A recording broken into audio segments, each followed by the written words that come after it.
Good morning, guys. Why is it when everything is going okay, something has to happen? So this morning I started driving to the thrift store. It's Tuesday, so we're going by ourselves. Daniel's with his grandparents. But like I'm driving and then I start to brake and this is the sound that my car is making. Like, what could that be? Daniel said it might be just frozen and ice and shit, but I don't know. I mean, I've never heard my car make that kind of noise. And then when I Googled my brakes sound crunchy, they say that it's the rotors or the brake pads, but I actually just had my rotors and my brake pads changed completely, okay, in September of last year. So that's October, November, December, January, February, March. It's only been 6 months. And I haven't even taken my car on a long drive. So it's literally been like only 6 months.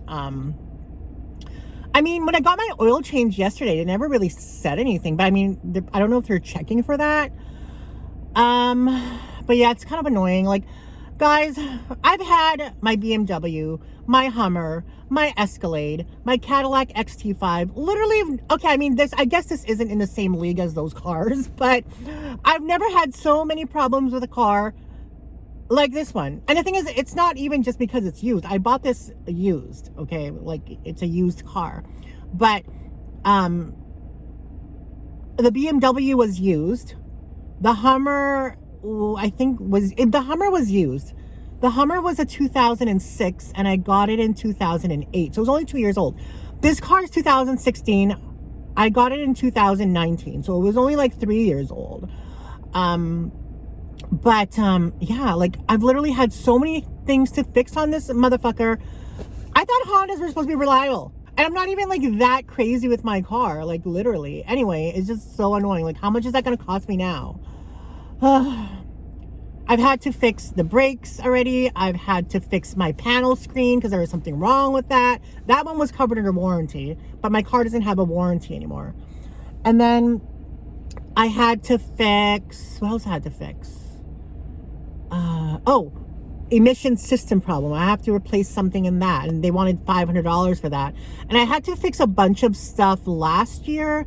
I think I paid like $600 for that. It's getting really expensive to own a used car. I think that's why I like owning new, because like everything is covered under warranty. And then after that, when your car is old enough and you want to just return it and get a new one, I don't know. My car has a lot of kilometers on it. I know you guys do miles per hour, I think, in the States, but here we do kilometers per hour.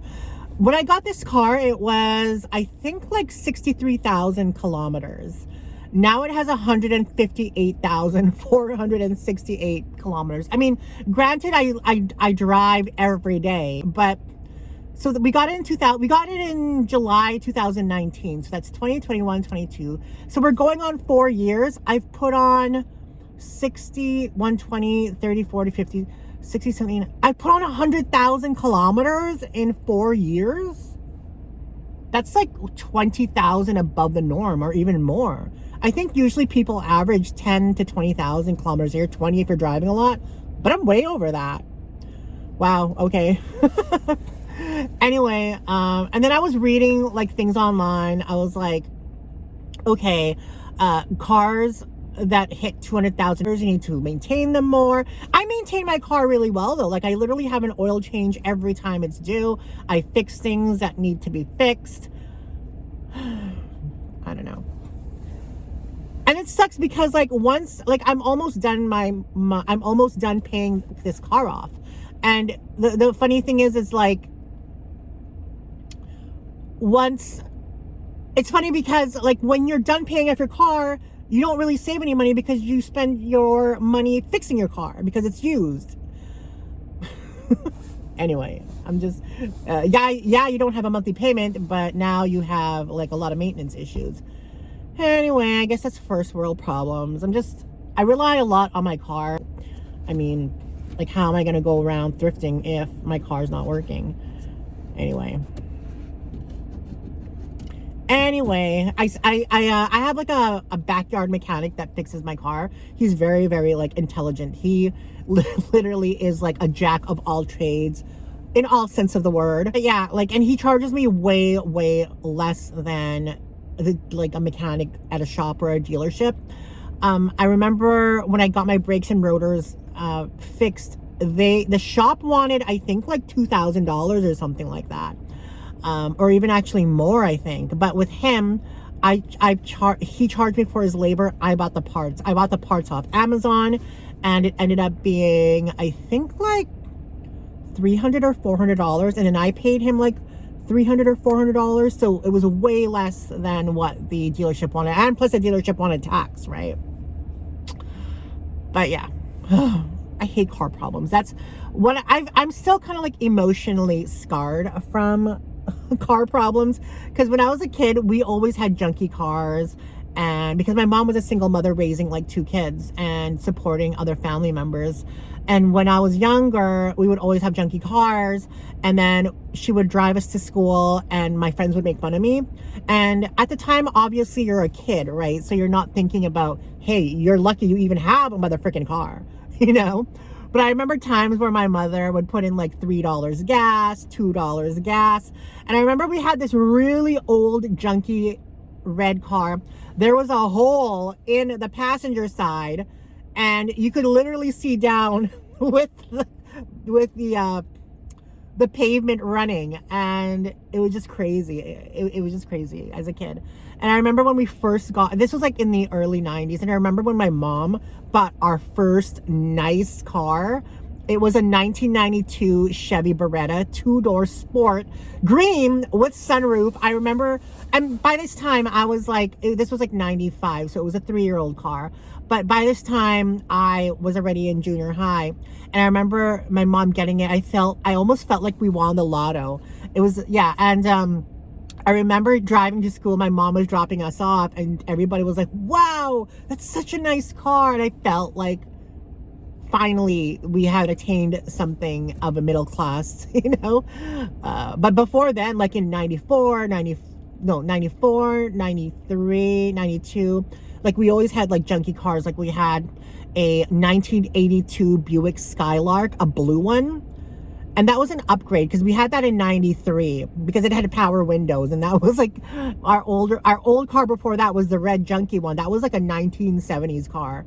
And I remember, like, I'd be like, Mom, can you just drop us off like a street ahead so that nobody sees us? Because I remember I used to get bullied all the time. There was this one bully, his name was Ryan, and this other bully named Robbie, and they would always be like, call me fat head because my head was big. And then they would be like, how'd you get your fat head out of your piece of shit car? Like, they would say this in grade 6 and grade 7. It was like torment, pretty much. And ever since then I got really, so I'm very like emotionally scarred and triggered when it comes to cars. I also remember one time when me and my friend, I think we were like in grade 11 or 12, and we were driving. I had an older beater. I think it was like a BMW knockoff. I forgot what it was called though. But I thought it was the coolest thing. And I remember driving, and then the car like stopped in the middle of traffic, and literally we were stuck there. Everybody was going by, and everybody was honking at us, and I didn't know what to do because obviously I'm not like car educated. I don't know anything about cars. I literally didn't know how to pop the trunk. And I remember there was this hot guy who is funny because we went to high school together, and actually we're still like following each other on Instagram right now. He was the one walking by, and he popped my trunk for me, and it was so embarrassing. Anyway, the thrift store is opening, so we are going inside. This is kind of cute, just like a hoodie, zip up, North Face for that price. Can't go wrong. And it's in really good condition too. It's perfect weather for it, for spring coming up. Okay guys, we are at Salvation Army. We're gonna go inside, check it out, see if they have anything. This is the one that Daniel used to work at, so that's kind of cool.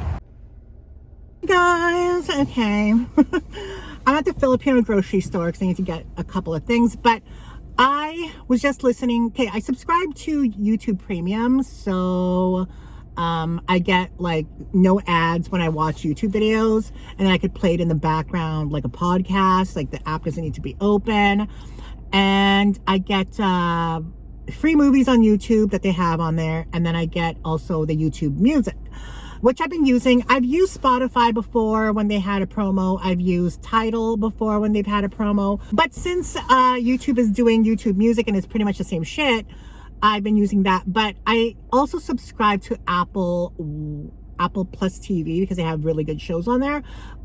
And then I tried to do the Apple one because they had a promo. So after okay, I did a promo with Apple Plus TV or Apple TV Plus. It was a month for free. So I canceled it before the month was over, but I did like it. So I didn't have it for a while, maybe like a month or so. And then Apple One was having a promo. So Apple TV Plus, which is like $8.99 a month, they had a promo. And then when that ended, Apple One had a promo. So Apple One, you pretty much get the Apple TV, you get the Apple Music, and then you get like 50 gigabytes of storage. But I also pay like $4 a month for 200 gigabytes of iCloud storage. So anyway, what am I getting at? What I'm getting at is that I subscribe to Apple One. The promo ended. I forgot to cancel it, which is fine, whatever. It's a write-off anyway. But I forgot to cancel it, so it rebilled me. So now I've been listening to 90s hits on Apple Music. And they were playing Usher, and it just like literally dawned on me. I'm pretty whitewashed. I was born and raised in Canada, which in the 90s and the 80s was pretty whitewashed.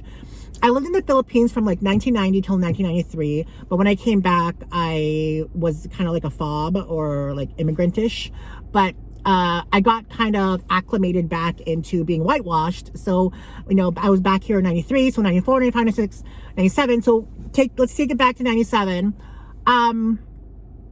When I was growing up, every crush that I had that was like a celebrity would be white. It was Antonio Sabato Jr. because I loved him so much. He was so hot. He was like the Calvin Klein guy. I loved Michael Bergen because he was like on Baywatch. Also Calvin Klein guy, super hot. He was like, had a relationship with Jacqueline Bisset before John F. Kennedy Jr. This is all 90s shit, so some of you might not remember or understand this. Some of you might. So those are like my crushes. I also like David Chokachi. He was from Baywatch. David Charvet. He was from Baywatch. I was like into like those muscly guys in the 90s. But I also had crushes on like Joey Russo from Blossom, Mark Paul Gosselaar from Saved by the Bell. Those were like my early crushes. And then, of course, John Stamos, Uncle Jesse from Full House. Huge crush on him. Anyway, the point that I'm getting at, as we are like 3 minutes into this, I remember watching Much Music, and if you're Canadian, you remember Much Music. They had a show called The Mix, and I was really into R&B back in the mid-90s. This would have been the mid-90s. And I listened to a lot of things that my friends didn't listen to. Like I listened to Madonna Bedtime Stories because she had transitioned herself into R&B, working with Dallas Austin and Babyface. I listened to like Brownstone, On Vogue, Jade, TLC, Boyz II Men. So that was like really the music that I liked, and which I still do like.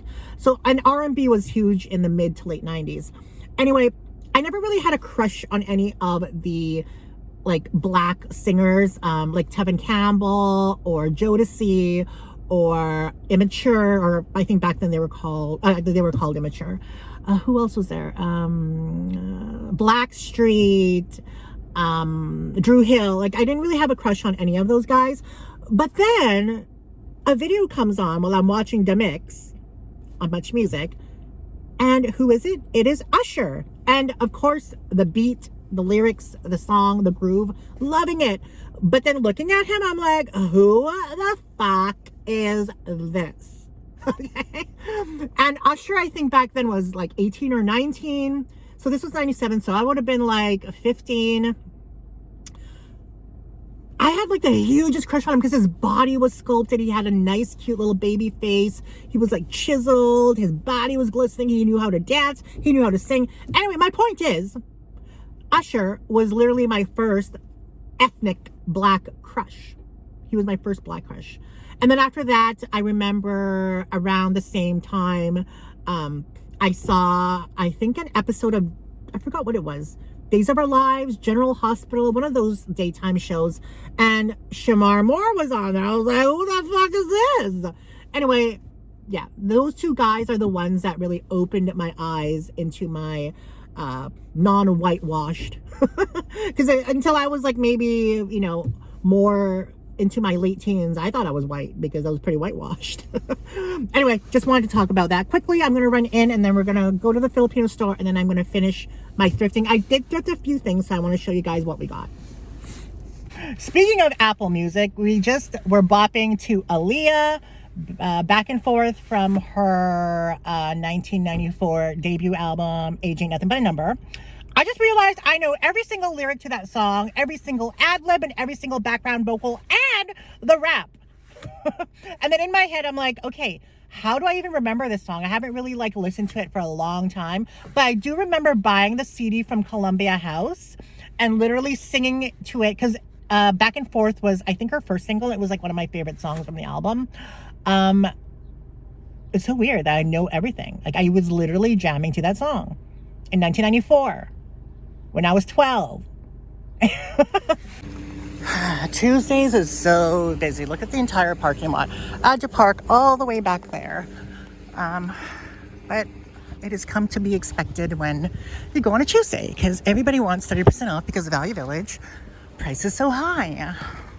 They higher than Snoop Dogg in the 90s. Hey, slut bombs, it's Msfili. Okay, we went thrifting.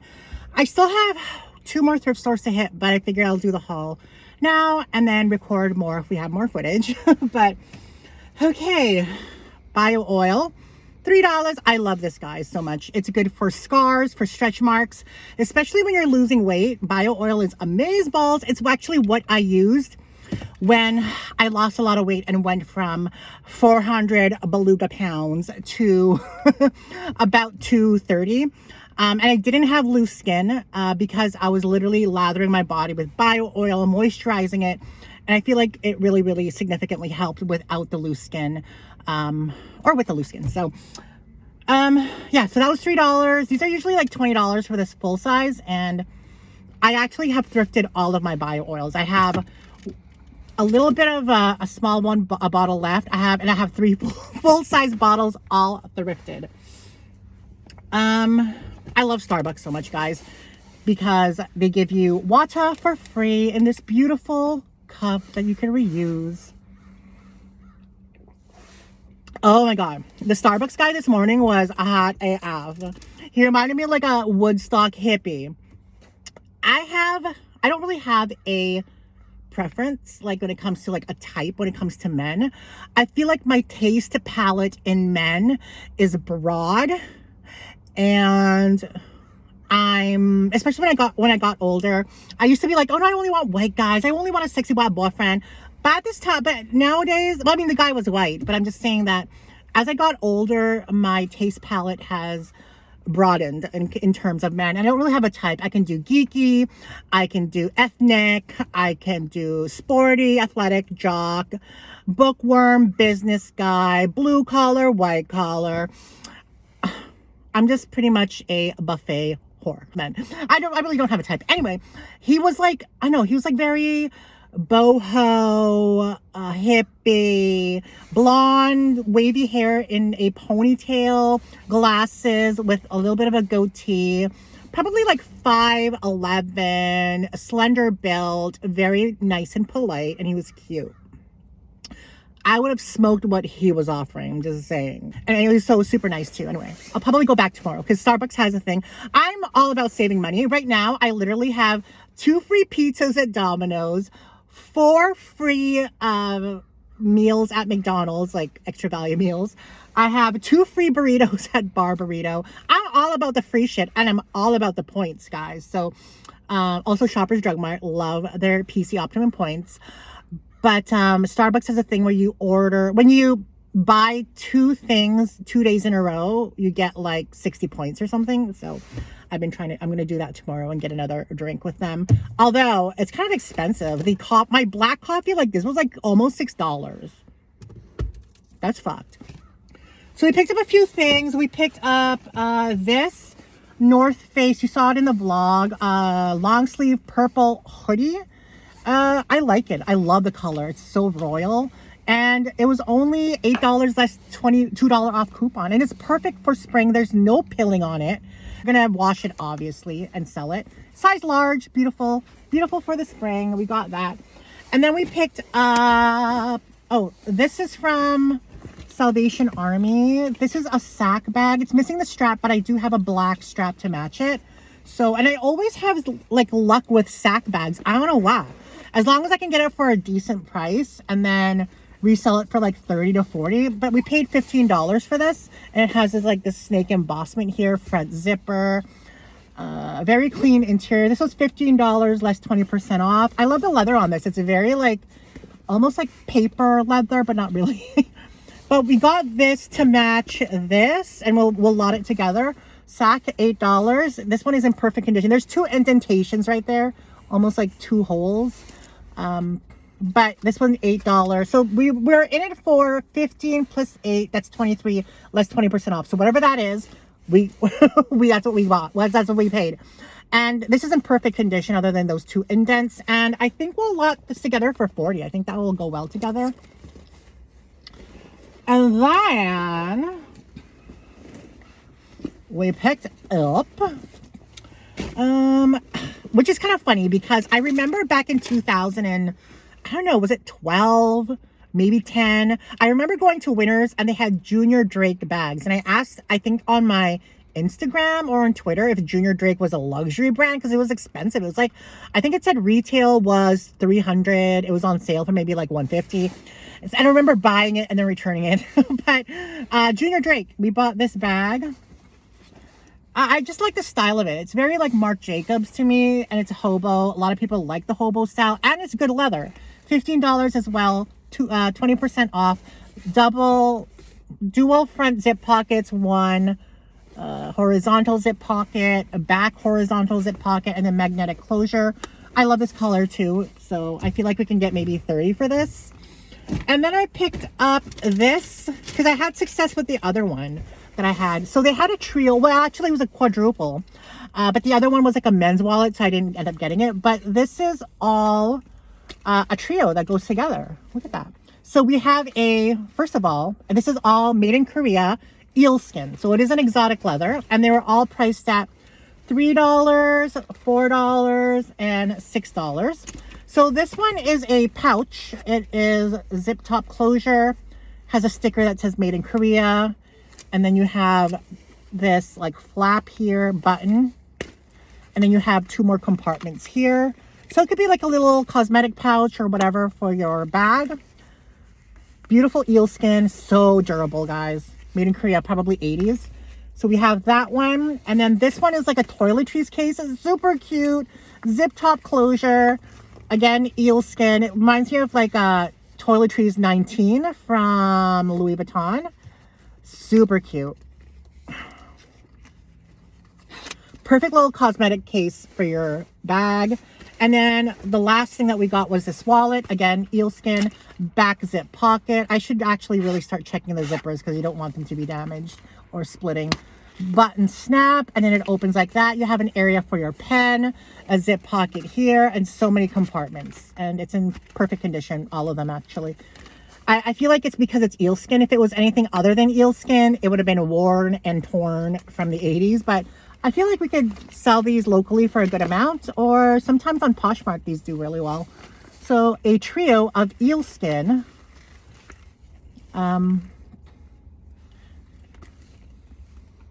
Accessories. So the last thing that we got was this bag, which is funny because this is my only second time ever thrifting this brand.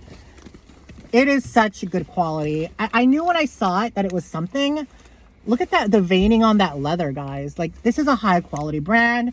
Their shit is expensive. But again, this is not their high-end brand. It is their diffusion line, but their diffusion line is still freaking expensive. So you have a top handle right there. And all the hardware is marked. I think it's gold tone, not brass. Drawstring, feet, waffle pattern feet, and you have the the brand right there. I think this is the back zip pocket. Ooh, I love the lining. It's super like, it's like a sateen but cotton. And then inside, ooh. So this is Elizabeth and James. Yeah, that's the Mary-Kate and Ashley Olsen brand, guys. That is their brand.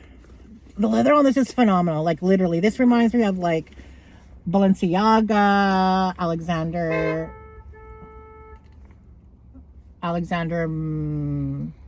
the Rocco bag, like that leather. Oh, it's so nice. It is. Look at that strap. It's so thick. And look at that. Look at that. The graining. Such good quality. Elizabeth and James needs to be more talked about because they ain't. I don't know why they ain't. But yeah, the bag is beautiful. Look at that. You can wear it like that, or you can wear it like that. And then you have like their emblem right there, Elizabeth and James. I believe from my research, this retailed for, was it $500, $600 around there? And I mean, I believe it because the quality on this is amazing. Amazing. Nothing too crazy for wear, but I mean, it is worn. You could tell. I will moisturize her. Most of the wear is like on the bottom right there, but I do have like something to moisturize that and turn it a little bit more black again. So, but great bag. It was $17 less $2 off. So far that's all that we got, and yeah, we have a few more thrift stores to go to, and hopefully we find something. Bye bye Starbucks. We paid $6 for you. Okay, so they have this Michael Kors, which normally I would pick up, but not for $60 because that's literally like resale price. But I like it because it's older Michael Kors, factory outlet for sure. Like the leather is just way nicer, but I'm not paying $60 for that. No. But the leather on this is like phenomenal. Like the leather is so thick. If this was like $30, then maybe I'd get it, but not for that. They have these cute little Tory Burches. $7, not bad for that. But I don't know what size are they. 6. Cute though. Cuteness galore.